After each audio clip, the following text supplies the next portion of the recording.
양소영 변호사의 상담소 양담소를 찾아주신 여러분 환영합니다. 양소영입니다. 공원에서 이웃들과 이야기를 나누던 70대 남성 A씨. 재활용 쓰레기 분리장에서 볼링공 하나를 발견했습니다. 멋있게 공 한번 굴려보라는 이웃들 말에 A씨는 실제로 자세를 잡은 뒤 공을 언덕길 아래로 굴렸는데요.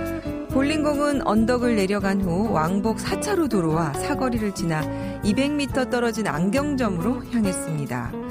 굴러간 볼링공은 안경점의 유리창과 진열창을 파손했고 약 500만 원 상당의 재산 피해가 발생했습니다. 다행히 인명피해는 없었지만 A씨는 출동한 경찰에 붙잡혔습니다. 언덕길에서 볼링공을 굴린 70대. 어떤 처벌을 받게 됐을까요? 법무법인 승인 양소영 변호사입니다. 아이고 정말 어떡하죠? A씨가 볼링공을 굴릴 날이 휴일이어서 그래도 다행히 지나가는 차도 없고 사람이 없어서 좀 피해가 덜 발생해서 다행입니다. 그렇다고 이제 법적인 문제를 처벌을 피해갈 수는 없겠죠. 안경점 유리창을 깬 A씨 특수 재물손괴 혐의로 체포가 됐습니다. 특수손괴라는 건요, 위험한 물건을 휴대해서 범행을 하거나 단체 또는 다중의 위력을 보이면서 범행을 저지르는 건데요. A씨가 지금 굴린 공, 이게 10kg 정도 되다 보니까 도로에서 빠르게 구르면서 흉기로 둔갑될 수가 있다고 본 것 같네요. 네. 본인이 이런 부분에 대해서는 전혀 의식하지 못했을 텐데, 특수 재물 손괴가 되면 단순한 손괴죄보다 처벌이 무겁습니다. 5년 이하의 징역 또는 100만 원 이하 벌금에 처하게 됩니다. 만약 A씨가 정말로 이렇게 굴린 볼링공으로 인해서 누군가 다쳤다면 처벌은 더 무거워질 수가 있겠죠. 타인에게 상해를 입혔을 경우에 또 특수상해가 성립할 수 있어서요. 1년 이상 10년 이하의 징역이 내려집니다. 특수재물손괴는 반의사 불벌죄가 아니라서 피해자가 처벌을 원하지 않더라도 일단 처벌이 됩니다.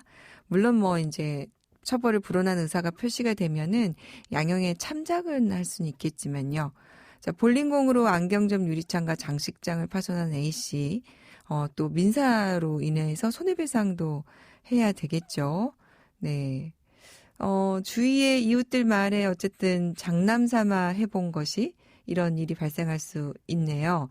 특히 이제 그 공을 굴린 방향 때문에 이런 일이 벌어진 것 같습니다. 우리의 어떤 행동 하나가 어떤 결과가 날 수 있는지 항상 유념하면서 하셔야 될 것 같네요. 화나고 답답하고 억울한 당신의 법률 고민 함께 풀어볼게요. 하나은행 100년 리빙트러스트 센터 배정식 센터장님 함께합니다. 안녕하세요. 네, 안녕하세요. 배정식입니다. 저는 이제 요새 상속 관련 상담이 저도 조금 는 것 같아요. 네네. 근데 이제 보니까 의외로 해외에 거주하는 자녀들이 많이 있으시더라고요. 친척도 네. 그렇고. 예. 저희도 상담을 하다 보면 자녀들 중에 해외에 한 분 정도는 다 있다. 네. 이런 생각이 들고요.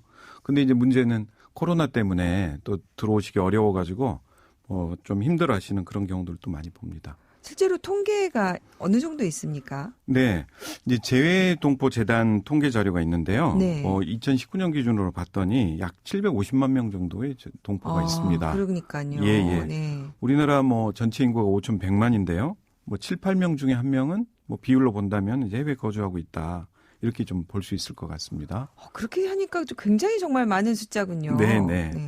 주로 이제 중국, 일본, 동아시아가 한 328명, 네. 미국 250만 명, 네. 이런 이제 수준을 보이고 있습니다. 그래서 이제 저희 이혼과 관련해서 혼인과 관련해서도 국제 이혼, 국제 그런 사례들이 네. 드러나는데 상속도 비슷한 상황이군요. 네. 자, 오늘 그래서 관련 사연 들어보고 얘기 나눠보겠습니다. 저는 올해 80이 되었습니다. 먼저 간 남편과는 대학을 졸업하고 유학길에 만나 인연이 되었습니다. 현지에서 아들과 딸을 낳았고 자녀들 모두 미국 시민권자로 현지에서 생활을 하고 있습니다. 저와 남편은 미국에서 학위를 마치고 연구원 생활을 하다가 귀국해서 한국에서 연구원으로 열심히 생활했습니다. 그런데 남편이 몇 해 전 세상을 떠나고 혼자 생활을 하고 있는데 최근 건강이 나빠지면서 마음이 참 약해집니다. 더 건강이 나빠지면 어떻게 대처할 수 있을지, 또 사망한 후 남은 재산은 미국 시민권자인 자녀들이 와서 잘 처리하고 관리할 수 있을지 걱정입니다. 어떻게 대비하는 것이 좋을까요? 네, 자녀들이 모두 해외에 있는 상황이시군요. 그런데 이제 건강이 나빠지고 있어서 이후 문제가 고민이 된다, 이런 사연입니다. 이런 부분은 어떻습니까? 이런 비슷한 경우 상담 많이 하시고 네. 처리도 해보셨을 것 같은데요. 예. 비슷한 상담을 많이 이제 하게 됩니다. 네. 사례자분 같은 경우도 이제 평소에 건강하게 지내시다가 네. 아무래도 이제 건강이 나빠지고 입원하고 이러면 마음이 약해지신 것 같습니다. 그러니까요. 예. 그래서 결국 내가 이러다가 이제 세상을 떠나면 남은 재산을 어떻게 처리하지? 이런 불안감이 커졌을 것 같습니다. 또 이제 해외에 있는 자녀들이 이렇게 왔다 갔다 관리하기가 또 쉽지 않을 것 같아 보이고, 네. 또 국내법에 대해서 잘 모르는 분들이 많이 계시더라고요. 그렇죠. 또 네, 그래서 어떻게 재산 대비를 할 수 있을지 조언이 좀 필요하신 것 같습니다. 네. 보통 이제 사례자분처럼 이제 재산의 종류가 여러 가지가 있습니다만은 꼬마 빌딩도 있을 수 있고요. 네. 그다음에 이제 아파트, 현금 재산 이런 것들이 보통의 이제 상담하는 재산의 종류가 됩니다. 그렇죠. 네. 근데 이제 이분들 같은 경우는 이제 재산별로 자녀들을 위해서 상속 재산 분배 계획도 세워놔야 되고, 네. 또 노후 대비도 혼자 계시니까 이제 좀 필요한 거죠. 네. 특히 이제 사례자분 같은 경우는 이제 미국에서 보통 이제 신탁 제도는 미국에 계신 분들이 잘 알기 때문에 미국에 있는 주택도 신탁할 수도 있고, 그다음에 혹시 주택이 있다면, 네. 예, 그다음에 국내에서도 오히려 신탁 제도에 대해서 오히려 잘 이해하고 네. 접근하실 수 있을 것 같습니다. 그러게요. 저도 이제 사실 신탁제도 하면 유명한 게 이제 마이클 잭슨 네네. 걸로 유명하잖아요. 네, 그렇습니다. 아마 이제 미국에서 생활하셔서 신탁 관련해서는 참 잘 알고 계실 것 같은데. 네네. 그럼 구체적으로 어떻게 하면 좋을지 네. 한번 좀 나눠서 설명을 해 주시겠어요? 네. 보통 이제 미국에서 이렇게 생활을 하셨던 분들 같은 경우는 오히려 저희보다도 신탁제도가 훨씬 생활화돼 있는 걸 느낍니다. 네. 그래서 이분들 자체가 이제 노후 플랜을 딱 먼저 좀 짜가지고 오시는 경우가 많습니다. 미국에서 생활하셨던 분들은요? 그렇습니다. 그래서 내가 혹시 문제가 생겼을 때는 내가 믿을 만한 누구를 재산 관리인으로 지정을 하겠다. 네. 그래서 그 사람이 나를 위해서 전체 재산 관리를 좀 대리해달라. 네. 이런 플랜 하나 하고요. 또 내가 이제 사망하게 되면 오히려 트러스트에서 신탁에서 상속 집행, 그다음에 자녀들이 미국에서 들어왔을 때 그 사후 유산 정리에 대한 처리 문제까지 지원을 하라. 이런 내용까지 이제 넣을 수가 있습니다. 아, 그래요? 네. 유산 정리에 대한 내용도 넣을 수 있습니까? 네네. 그 초기에는 단순하게 이제 상속하고 관리하는 것만 이렇게 넣을 수 있지만 신탁을 통해서 아예 생활비, 의료비 이런 지급 플랜 하고요. 또 하나는 이제 미국의 두 자녀들에게 이제 골고루 나눠주는 플랜을 기본으로 하고 있습니다. 네. 이제 사례자 같은 경우는 한국에서 자녀들이 국내에 들어와서 상속 신고라든지 이런 것들이 되게 어려움이 처할 것 같습니다. 그런 것도 신탁에서 할 수 있습니까? 이제 신탁이 직접 하는 것은 아니지만 네. 신탁과 관련된 여러 전문가분들하고 같이 코업을 해서 네. 그 절차 지원, 그다음에 이제 소유하고 있는 부동산에 대한 매각, 그리고 이제 현금, 송금 이런 것들을 하나의 좀 일관된 프로세스로 진행할 수 있을 것 같습니다. 네. 그래서 사례자분도 그런 내용을 신탁에서 일관되게 좀 정리를 하라. 이렇게 이제 요청하실 수 있을 것 같습니다.